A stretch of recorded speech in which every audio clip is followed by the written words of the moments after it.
Un serveur noir est humilié par une cliente riche. Elle découvre trop tard qui il est vraiment. Il approche avec un plateau, discret, concentré. C'est son 3e service de la journée et il reste encore 2 heures avant la fermeture. Mais il ne se plaint pas. Jérôme, 36 ans, travaille dans ce restaurant chic de Genève depuis à peine une semaine. Il observe, il écoute et surtout, il apprend. Comme toujours, le Château Lacroix n'est pas un simple restaurant, c'est une institution.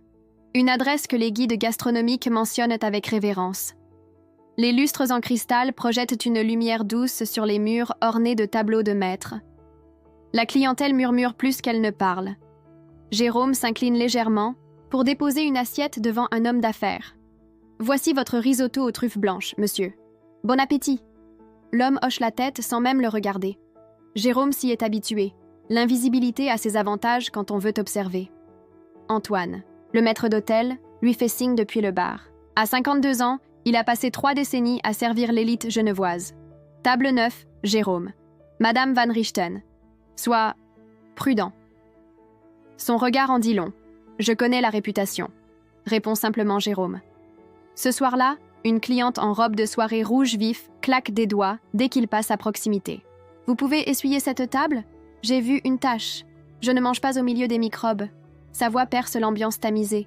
Les autres clients se retournent brièvement. Jérôme s'incline légèrement. « Bien sûr, madame, elle s'appelle Elodie Van Richten. Héritière d'une grande fortune immobilière suisse, habituée à ce que tout le monde se plie à ses caprices. » Elle soupire bruyamment quand Jérôme revient avec un linge propre. Je n'ai jamais vu un service aussi lent dans un établissement de ce standing. Jérôme nettoie méticuleusement, sans précipitation. « Vous êtes nouveau ici, n'est-ce pas ?» demande-t-elle, scrutant son badge. « Votre accent, vous n'êtes pas suisse. »« Non, madame, je suis né à Dakar, » répond-il poliment. Elle émet un petit rire suffisant. « Ah, je vois. C'est exotique. Je suppose que c'est la nouvelle politique d'embauche inclusive. » Jérôme sourit légèrement. « Peut-être. Madame, puis-je vous suggérer le Saint-Pierre ? Il est remarquable ce soir. » Elle l'observe comme on examinerait un insecte.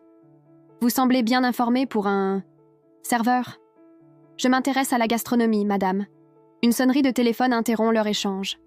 Élodie répond, parlant fort, sans se soucier des autres convives. « Mais bien sûr que je serai là demain. La signature avec les Japonais est à 10 heures. » « Non, je ne suis pas inquiète. Ils sont prêts à mettre 15 millions sur la table. » Jérôme s'éloigne discrètement. Un serveur plus ancien lui souffle. « T'inquiète pas, elle est comme ça avec tous ceux qu'elle croit en dessous. Mais ce soir, elle va aller trop loin. Elle fait partie de ces gens qui ont besoin d'un public, » répond Jérôme calmement. « J'ai l'habitude. La soirée avance.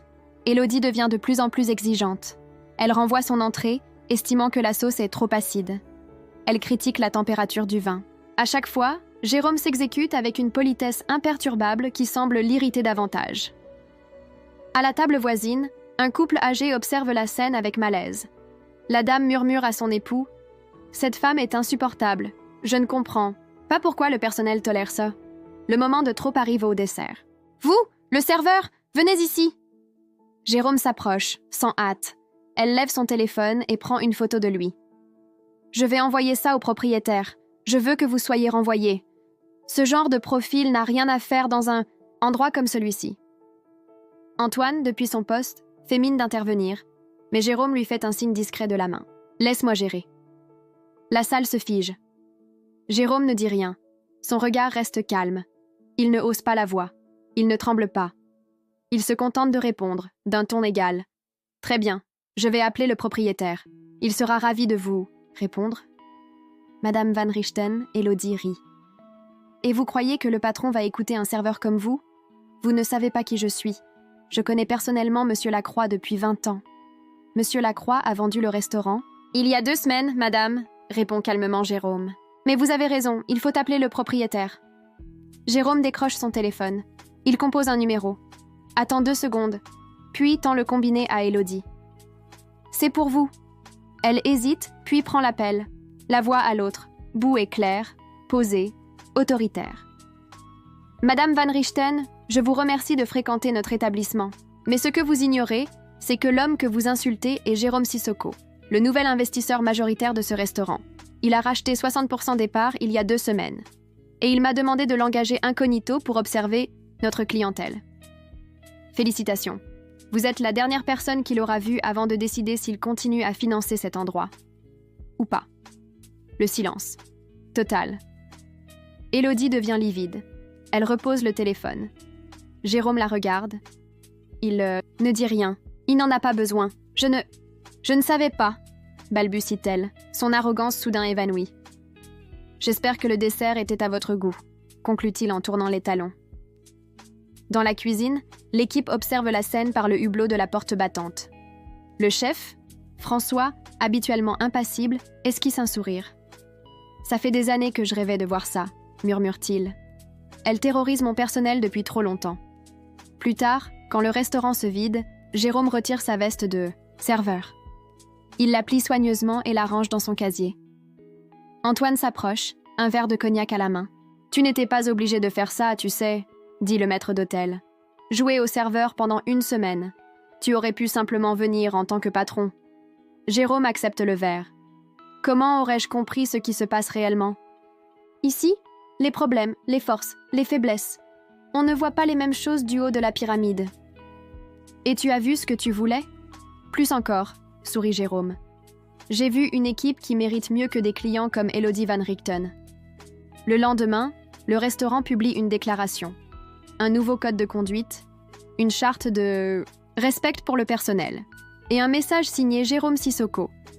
Le vrai luxe commence par la manière dont on traite ceux qu'on pense ne pas avoir à respecter. La presse s'empare de l'histoire. Un homme d'affaires franco-sénégalais qui a bâti un empire dans les technologies vertes en Afrique et qui rachète désormais des établissements prestigieux en Europe. Certains médias font le lien avec son passé. Orphelin à 12 ans, études brillantes grâce à une bourse, premier million à 27 ans. D'autres s'intéressent à sa philosophie d'entreprise, fondée sur le respect et l'écoute. Quelques jours plus tard, Élodie n'est plus vue dans aucun des établissements du groupe. Son nom circule sur les réseaux, mais pas comme elle l'aurait voulu. Un matin, elle se présente au Château Lacroix, à l'heure d'ouverture. Elle porte un tailleur sobre, pas de bijoux ostentatoires. À l'entrée, elle demande à voir Monsieur Sissoko. « Avez-vous rendez-vous » demande Antoine. « Non, mais... » « Dites-lui que je souhaite m'excuser. » Dans son bureau, Jérôme la reçoit sans formalité. « Madame Van Richten, je vous écoute. » Elle reste debout, mal à l'aise. « J'ai été odieuse, impardonnable. Je comprends si vous ne souhaitez plus me voir dans votre établissement. Pourquoi devrais-je vous pardonner? Parce que j'ai compris la leçon? Parce que j'ai honte? Je ne sais pas. Peut-être parce que j'ai réalisé que je suis devenue exactement le genre de personne que je détestais quand j'étais plus jeune. » Jérôme l'observe longuement. « Vous savez, quand j'ai débarqué en Suisse pour mes études, il y a 20 ans, j'avais un job dans un café.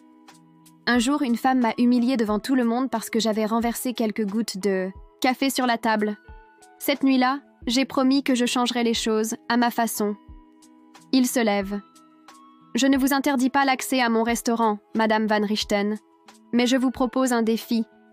Venez travailler ici pendant 1 semaine, en cuisine, avec l'équipe, sans privilège. Ensuite, nous reparlerons. » Elle écarquille les yeux. « Vous n'êtes pas sérieux, très sérieux.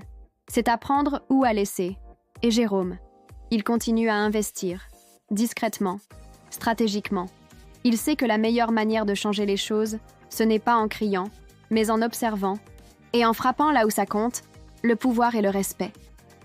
La semaine suivante, une nouvelle employée fait son apparition en cuisine. Élodie Van Richten, 45 ans, débute comme commis.